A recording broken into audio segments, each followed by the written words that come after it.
நினைச்சியா? இப்படி ஒரு லெட்டரை உனக்கு அனுப்பி உன்னை வர வச்சு உன்னை நாசம் பண்ண பாத்திருக்கான். அவன் நல்லவன் இல்லதானா?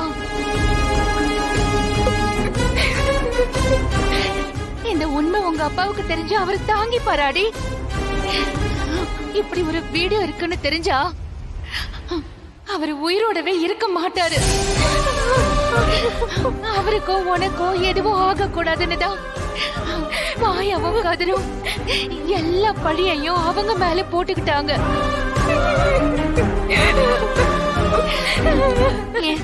இந்த விஷயத்த சீனு கிட்ட கூட மாயா சொல்லல. அவ வாழ்க்கை போயிடும்னு கூட அவ கவலைப்படல. உன் வாழ்க்கை நல்லா இருக்கணும்னு மட்டும்தான் அவ நினைச்சா. உன் அப்பா அவளை தலையில வச்சு கொண்டாடினாரே, ஆனா இப்ப அவ முகத்தை கூட பார்க்க மாட்டேங்கிறாரு. அதையும் அவ தாங்கிக்கிட்டா.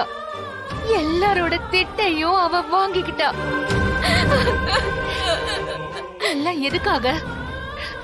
எதுக்காக? நீ நல்லா இருக்கணும்ங்கிறதுக்காக மட்டும்தான். இப்ப கூட இது எல்லாம் உன்கிட்ட சொல்லணுங்கிறது என் எண்ணம் இல்ல. உனக்காக வாழ்க்கையவே இழக்க தயாரா இருந்த மாயாவை அடிச்சு விரட்டிட்ட பாரு. என்ன துரோகம் பண்ண? நான் உனக்கு நல்லதுதான் தானே பண்ணிருக்கேன். இது நல்லதா? இந்த மாயா வீட்டு வாசப்படி ஏறி உள்ள வரக்கூடாது. எனக்கு தாலி கட்ட வச்சு என் லைஃபே அழிச்சிட்டேன். எனக்காக இவ செஞ்சது எல்லாம் போதும். 2 பேருமா சேர்ந்துக்கிட்டு என் லைஃப கெடுத்துட்டீங்க. அது உங்களுக்கு பத்தலையா?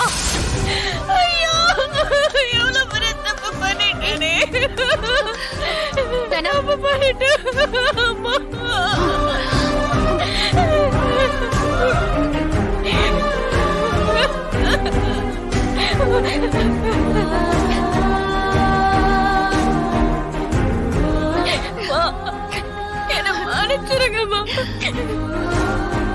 எனக்காக நீங்க எல்லாரும் கஷ்டப்பட்டிருக்கீங்க. மாயா எனக்காக இவ்வளவு பண்ணிருக்கா. எதையுமே புரிஞ்சுக்காம போயிட்டேனேப்பா.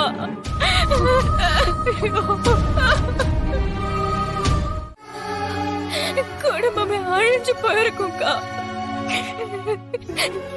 நீ என் லைஃப மட்டும் காப்பாத்தல, இந்த குடும்பத்தோட கௌரவத்தையும் சேர்த்து காப்பாத்திருக்க.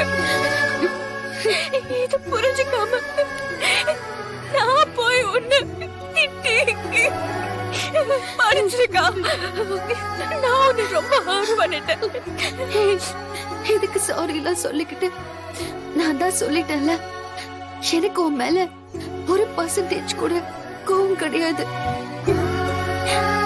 நீ என் தங்கச்சி தானா? உன்னோட லைஃப் எப்படி வேணா போகட்டும்னு விட்டுட முடியாது. உனக்காக உன்னோட அக்கா மாயா எப்பவுமே துணையா இருப்பேன். அக்கா, உங்களை நான் திரும்ப இப்படி பாக்குறதுக்கு எவ்வளவு சந்தோஷமா இருக்கு தெரியுமா? உங்க 2 பேரோட வாழ்க்கையும் நல்லா இருக்கணும். எப்பவுமே இதே மாதிரி நீங்க 2 பேரும் ஒத்துமையா சந்தோஷமா இருக்கணும். அதான் என் ஆசை.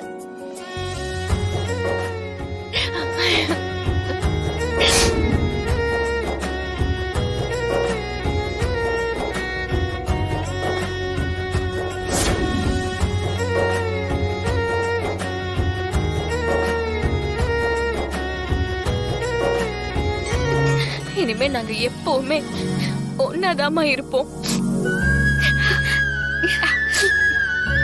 மாயா, தானா பேசின எதையுமே நீ மனசுல வச்சுக்காத. அவ எதை புரியாம பேசிட்டா. ஆமா, நீ ஏன் வீட்டை விட்டு வந்த? ஐயோ பெரியம்மா, நான் எதுவுமே நினைச்சுக்கல. அது என் வீடு. அதை விட்டு நான் எங்க போக போறேன்? தானா என் தங்கச்சி. அவ என்ன வேணாலும் பேசலாம். என்ன அடிக்கிறதுக்கு கூட இவளுக்கு எல்லா ரைட்ஸும் இருக்கு. அங்க இருந்த பிரச்சனைய பெருசாக்க வேண்டாம். பெரியப்பா வந்தா ரொம்ப கஷ்டப்படுவாருன்னு தான் நான் வந்துட்டேன். ஐயோ பெரியம்மா அழாதீங்க. மாயாக்கா, நீ எதுக்காக இந்த மாதிரி பண்றேன்னு வீட்ல இருக்கிற எல்லார்கிட்டயும் சொல்லணும். அப்பதான் உன்னை பத்தி தெரியும். வா போலாம். தனா வேண்டாம் தனா, இந்த உண்மை எப்பவுமே யாருக்குமே தெரியவே கூடாது. முக்கியமா பெரியப்பாவுக்கு தெரியவே கூடாது. ஏங்க அப்படி? பெரியப்பா எவ்வளவு வேணாலும் என்ன தப்பா நினைக்கட்டும், ஆனா உன்னை அவரு தப்பா நினைக்க கூடாது. நீ கார்த்திகை லவ் பண்ணது கார்த்திக் கூட ஹோட்டலுக்கு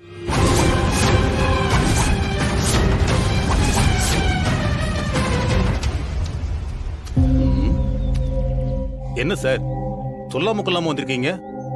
திரும்ப ஏதாவது க்ளூ கிடைக்குமான்னு பார்க்க வந்திருக்கேன். ஆமா, இந்த இடம் மட்டும் ஏன் கொஞ்சம் மேடா இருக்கு? அதுவா சார், கவர்மெண்ட்ல இருந்து வந்து இந்த இடத்துல ஒரு வாட்டர் டேங்க் கட்டணும்னு கேட்டாங்க. அதுக்காக தோண்டி மூடுனது சார். ஓ, அப்போ இங்க வாட்டர் டேங்க் வருதா? இல்லைங்க சார், அன்னைக்கு தோண்டும் போது உள்ள இருந்து ஒரு அம்மன் சிலை கிடைச்சது.